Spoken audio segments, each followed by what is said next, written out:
Hi guys, Brand here, and welcome to a different kind of video today. Today is more of a commentary video, but it might err on the ranty side because today we're going to be having a conversation about tunneling. Because in the past week or so that I have been playing Dead by Daylight, I've been getting a lot of very nasty and very rude after chats, and most of it boils down to the fact that I tunneled. For one reason or another, tunneling happened and the survivors were not very happy with me.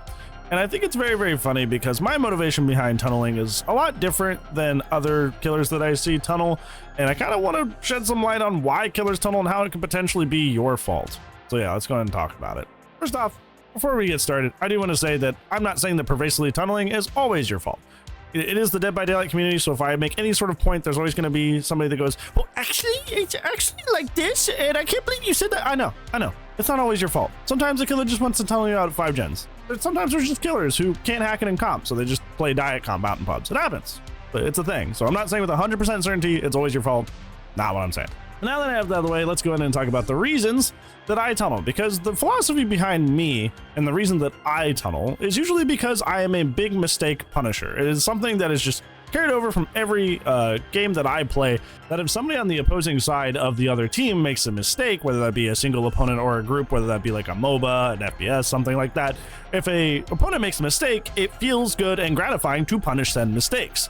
And a lot of Dead by Daylight survivors don't seem to understand that the mistakes they make are actually that severe and just kind of expect the killer's kindness to come in and have them not be punished. One of the biggest mistakes that I see when I'm out there playing killer that results in me tunneling is people saving way too early, also formerly known as farming. So a lot of people will just yoink the other survivor off the hook and not really wait for the killer to go to at least the maximum distance of their terror radius.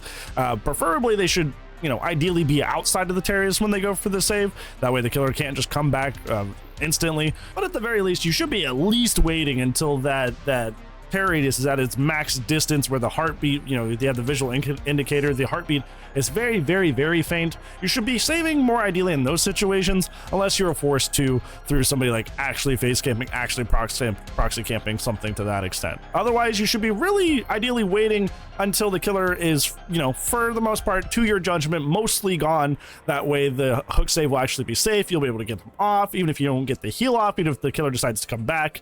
The person that you unhooked will actually be able to make enough distance that they don't have the option to tunnel them. They have to go after you. And speaking of having to go after you, that is another reason that I tunnel a lot, is that for whatever reason, survivors like to unhook their teammate and then just kind of like hide themselves. I don't know why they do this. I think I was having a conversation on stream about this the other day, is I feel like survivors equate not having hook states as like a victory. I am playing well if I don't have hook states, which is not entirely the truth. Your hook state to survivor is just as much a resource as anything else. You have 60 seconds to sit on hook for your hook states, so that is a resource. That is bot time.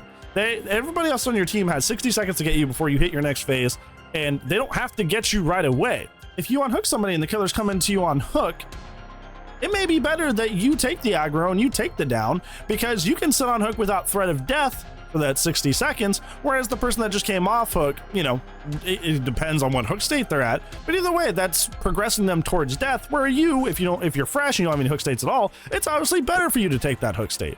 That does buy more time for your team. But for some reason, what I see most often is a survivor will unhook a survivor on their team and then just go hide in a corner, or they will run off with like Sprint Burst or Lithe and leave the guy that doesn't have Sprint Burst or Lithe just kind of like hanging out. So for me as killer, not only is out of the 2 people, one's injured, one's healthy, one of them is like 3 tiles over now, and the other guy is right here. Who am I going to go after here? Who am I going to go after? Am I going to go after the guy that's not only healthy but 3 tiles away? Or am I going to go after the guy that's injured and still right next to me? I'm obviously going to go after the guy that's injured and still right next to me. But the problem is that survivor that chose to hit the window with Lithe and go 3 tiles away does not realize that they left their friend for dead, and they are instead going to blame them on me. That is a bad play on that survivor's part to leave their teammate for dead. But they will blame it on the killer anyway, as if they haven't made a mistake. That's a dumb mistake. You shouldn't do that. But they blame it on the killer often, and I don't get that. I don't understand that. The huge other thing I see with this is that survivors, even if there's a very firm choice from the killer, that like, I am going to 3 hook this person, I'm going to come back hook every time, I'm not going to leave the hook, I'm going to come back to hook, I'm going to specifically only chase this one guy until he's absolutely out of the game. 3 back-to-back hooks, true tunnel, absolutely out of the game. what I see survivors do in this situation is they like don't understand that in this situation, having that survivor dead and creating that 3v1 situation is an immense amount of pressure on the team, and that is a situation you should avoid as much as possible. And that includes putting yourself between the killer and the survivor that they are tunneling until they actively down you. I see a lot of people, they'll do kind of like a halfway body block, because if somebody's being tunneled, one of the most common ways you can counteract it as survivor is to body block for the person that's being tunneled. But a lot of people will kind of only halfway body block for their teammate. If they'll follow them, they'll get behind them, and they'll body block only until they get injured. And once that survivor gets injured, they're like, okay, well, I did my part. That's fine. I successfully body blocked, and then they'll run away. It doesn't matter if they have 0 hook states, they'll go and run off. They're like, okay, well, I body blocked. Meanwhile, the guy on death hook is going to go down and be killed and create a 3v1 situation that's incredibly hard for you guys to win from.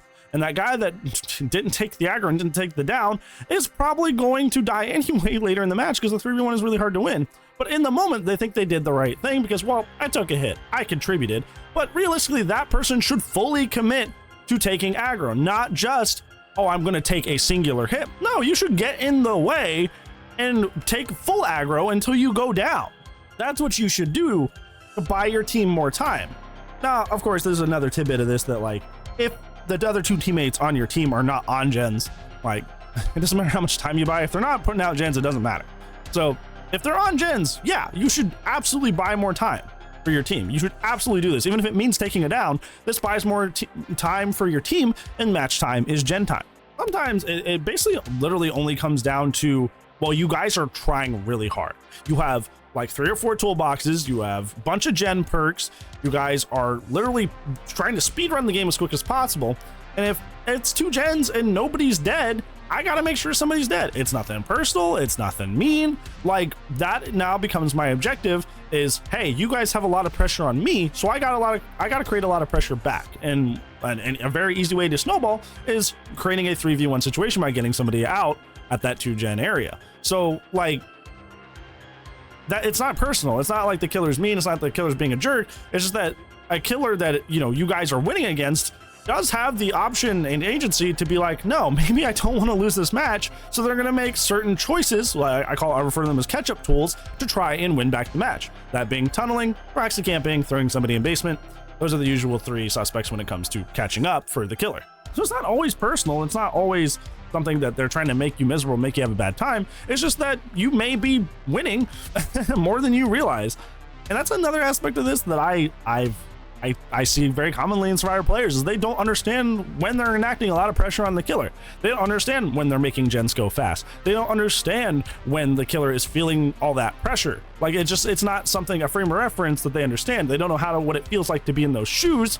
So when the killer reacts with the same energy that they're putting into the game, they're like, oh my gosh, he's tunneling, he's so sweaty and mean. But like, you guys doing 3 gens for 1 chase is also sweaty the other way.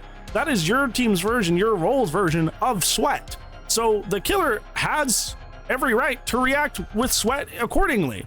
And you can't cry wolf that, okay, well, you know, the killer's being so sweaty, and when you were sweaty yourself, just because you were ignorant to the fact that you were, does not mean that he does not have the right to react back to you with that exact same sweat.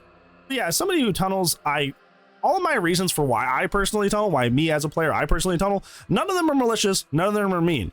It either boils down to you have made mistakes and I am punishing said mistake, or you are applying a lot of pressure, so I'm going to apply a lot of pressure back. I think, yeah, there's a lot of killers out there who try to play diet comp, and they go out and they try to tunnel somebody at 5 gens because they know people aren't prepared for the expectation of a super sweaty game, so they take advantage of that. But a lot of killers also just tunnel because survivors make bad decisions and they want to punish said bad decisions. So my advice to you, if there's a TLDR for this, is if you are upset with tunneling in the game, if you're somebody who despises tunneling and you get tunneled a lot, try to analyze what's going on in your games. Try to minimize as much of the RNG aspect of that as possible and go, am I unhooking too early? Am I not body blocking enough? Or are there things that I can do to help stem the tide of this immense stressful situation when a killer decides to use tunneling as a strategy? Am I somehow inviting this by making poor plays? And if you can erase those, if you can clean up those sloppy mistakes, no pun intended for sloppy butcher. if you clean up those mistakes, you may see tunneling less in your games, and obviously that will make your experience a little better. So yeah, hopefully that helps you. Hopefully it gives you some perspective. Let me know what you guys think about tunneling down in the comments below. But on that, that's gonna be it for today's video, friends. Thank you so much for watching. But if I don't see you tomorrow, I will see you when I see you. Bye.